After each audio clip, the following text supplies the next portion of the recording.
ঘুমাইতে গেলে মশারি টানায় ঘুমাই, মশার কামড়ে ঘুমানো যায় না। ও আল্লাহ, গুনাহ নিয়ে কবরে গেলে যে আযাব হবে সহ্য করতে পারবো না, কই পাবো মশারি? ওর জন্য আমার মাওলা জাহান্নাম বানায় রাখছে, একটা জেলখানা বানায় রাখছেন। ওরে আল্লাহর দেওয়া পানি, আল্লাহর দেওয়া বাতাস, আমার মাওলার দেওয়া সূর্যের আলো, আমার আল্লাহর দেওয়া চাঁদের আলো, আমার আল্লাহর দেওয়া জমিনের ফসল খাইতেছো, আল্লাহর দেওয়া নদীর মাছ খাইতেছো। আল্লাহর এত কিছু নিয়ামত খাইয়া যারা আল্লাহর বিরোধিতা করবি, মানবি না, আলেম ওলামারা পাও ধরে ধরে নামাজের দাওয়াত দেয়, শুনবি না, এরপরও গালাগালি করবি। আল্লাহর নবী বলেন, আল্লাহ রাগ করিয়া বলে ফেরেশতা, ওই জাহান্নাম ওর জন্য বানায় রাখছি জেলখানা, আমার হুকুম মানে নাই। সরকারের নজরে আমরা জনগণ সব সমান, কিন্তু এরপরও সরকার জেলখানা বানায় রাখছে, রাষ্ট্রের মধ্যে বালাখানাও বানায় রাখছে। জেলখানা কাদের জন্য? যারা সরকারের আইন অমান্য করবে তাদের জন্য জেলখানা, ওখানে রিমান্ডের মাইল দেওয়া হয়। আল্লাহ বলেন, আমার কাছে সব বান্দা মোহব্বতের, আমি আল্লাহ চাই না কেউ জাহান্নামে যায়। এই জন্য আমি আল্লাহ প্রত্যেকটা রাতের গভীর তৃতীয় ভাগে আমি প্রথম আসমানে আসি, আমি আমার বান্দার গুনাহ মাফ করার জন্য ডাকতে থাকি। আলা মিন মুস্তাগফিরিন ফাগফির আলা, আলা মিন মুস্তারজিকিন ফারজুকা। আমি আল্লাহ পাক ভোর রাত্রে আসি, প্রতিদিন প্রথম আসমানে আমি হাজির হয়ে যাই, আর আমি ডাকতে থাকি, রে গুনাহগারেরা তোরা কই? ওরে শয়তানের ধোকায় পড়িয়া যারা গুনাহ করেছো, ওরে তোর 30, 40, 50, 70 বছর হায়াতটারে গুনাহে যারা কাটাইছো, শয়তানের ধোকায় নামাজ পড়তে পারো নাই, শয়তানের ওয়াসওয়াসায় গুনাহ করেছো, আমি আল্লাহ হাজির, আমার কাছে উঠি একবার আল্লাহ বলিয়া ডাক দাও। আমি আল্লাহ তোমার গুনাহ মাফ করার জন্য হাজির হয়ে গেলাম। ওরে দুনিয়াতে তোমার অপরাধ যদি একটা হয়, এক ধরনের মামলা, যদি তুমি অপরাধ 2 লাইনে করো, 2 লাইনে 2 ধারায় মামলা, অপরাধ যদি 3 লাইনে করো, 3 ধারায় মামলা, এইভাবে কারো বিরুদ্ধে 10টা মামলা 10 ধারায়, কারো বিরুদ্ধে 30টা মামলা 30 ধারায়, 30 ধারার মামলার জন্য 30 বার হাজিরা দেওয়া লাগে এবং রায় 30 রকম হয়। কিন্তু আমার আল্লাহ বলেন, বান্দা তুই জিনার গুনাহ করছো, ধারা একটা, তুই মা বাবার সাথে বেয়াদবি করছো, ধারা আলাদা, কিন্তু আমার মাওলার কাছে এই ধারা কিন্তু গণনা নাই। তুই 30 বছর 50 বছর 70 বছর গুনাহ করিয়া পাহাড় বানাইছো, আরে বান্দা তুই যদি মাথা নত করিয়া একবার আমি আল্লাহকে আল্লাহ বলে ডাক দিয়া বলো, হে মালিক, আমার আমল নামায় গুনার গুনাহ, আমার গুনার কারণে হাত না পাক, আমার চোখ না পাক, আমার জিহ্বা না পাক, আমার অন্তর না পাক, আমার গুনার খবর আমার মা জানে না, আমার ভাই জানে না, আমার অপরাধের খবর আমার ঘরের কেউ জানে না। যদি আমার মা বাবায় জানতো আমি জিনা করি, আমার মা বাবায় লাথি মেরে তাড়ায় দিত। মা বাবা ভাই বোনেরা যদি জানতো আমি চুরি করি, আমার কেউ ভালো জানতো না। ও আল্লাহ, তুমি জানো, তুমি দেখছো, এরপরেও রাগ করিয়া পানি বন্ধ করো নাই, খানা বন্ধ করো নাই, গুনার কারণে রাগ করিয়া আমার সম্মানের চেয়ার থেকে তুমি ফালাইয়া দাও নাই, গুনার কারণে তুমি রাগ করিয়া বাতাস বন্ধ করো নাই, গুনার কারণে বেজার হইয়া তুমি সূর্যের আলো চাঁদের আলো বন্ধ করো নাই। ও আল্লাহ, আজকে আমি তোমার কাছে আসছি ক্ষমার জন্য। আল্লাহ বলেন, বান্দা তুই একদিন আর 2 দিন না, বছর বছর 70-80 বছর গুনাহ করিয়া বিশাল বড় পাহাড় নিয়ে যদি আমি মাওলার কাছে মাথা নত করিয়া মাসির মাথা বরাবর 1 ফোঁটা চোখের পানি ছেড়ে দিতে পারো, আমি আল্লাহর কাছে যদি দিলটা নরম করে মাওলারে ডাক দিয়ে বলো, আল্লাহ আর গুনাহ করব না, ওই জাহান্নামের আগুন সইতে পারবো না রে মালিক। ওরে ঘরের মধ্যে ঘুমাইতে গেলে মশারি টানায় ঘুমাই, মশার কামড়ে ঘুমানো যায় না। ও আল্লাহ, গুনাহ নিয়ে কবরে গেলে যে আযাব হবে সহ্য করতে পারবো না, কই পাবো মশারি? দুনিয়াতে সূর্যের গরম সইতে পারি না, রাতের বেলা সূর্য নাই তারপরও ঘাম আর গরম, ফ্যানের বাতাস দিয়াও আমার ঘাম কমে না, গরম কমে না। আর গুনাহগার হইয়া কবরে গেলে জাহান্নামের আগুন, ওই জাহান্নামের আগুনের গরম কেমনে সহ্য করব আল্লাহ, আমি সইতে পারবো না। ও আল্লাহ, জাহান্নামের আযাব সহ্য করতে পারবো না। একটা বেতের বাড়ি কেউ দিলে আমি বরদাস্ত করতে পারি না।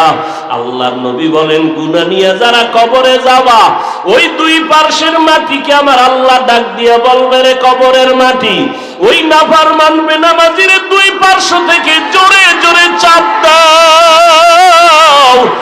এত জোরে দুই পার্শ্বের মাটি চাপ দিবে, পাথরের হাড়গুলো চুরমার হয়ে যাবে। একটা না, দুইটা না, 70 থেকে 99টা সাপের কামড়।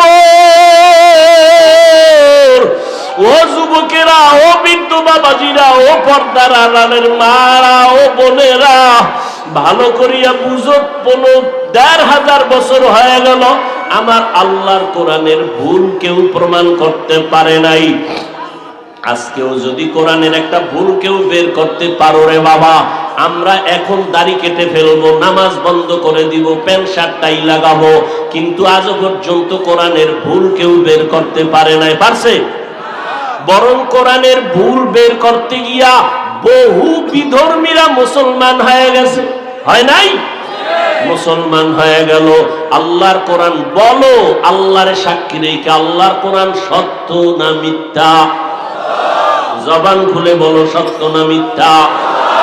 এ যুবকেরা জবাব দাও, পায়ে হাত রেখে বলছি। আমিও তো একটা যুবক, আমার মনেও তো চায় গান শুনি, কারণ গুনাহের আকর্ষণ আল্লাহ জন্মগতভাবে সবার মধ্যে দিয়ে রাখছেন। গুনাহ করার আকর্ষণ, নারীদের নাচ গান দেখলে আমার অন্তরও চায় আমি দেখি, কিন্তু কন্ট্রোল করি জাহান্নামের ভয়। টুপি মাথায় দিলে মাথা গরম হয়, তোমার থেকে বুদ্ধি মোটেও কমে নাই। তুমি তো কথা আবল তাবল বলো, আর আমরা 12টা মাস বয়ান করিয়াও তো একটা আবল তাবল কথা বলার চেষ্টা করি না। কোন কথার পরে কোন কথা বলবো এটা আমাদের ডায়েরিতে লেখাও নাই। মাওলার কাছে ভরসা করে বসছি, কোন কথার পরে কোন কথা হবে আল্লাহ বলাইতেছেন, ওই কথাই বলতেছি। এরে যুবক, আল্লাহর গোলামেরা, ভালো করিয়া বুঝো, তোমাদের থেকে আমাদের মাথা নষ্ট হয় নাই। মনে করিও না গো সম্মান কম।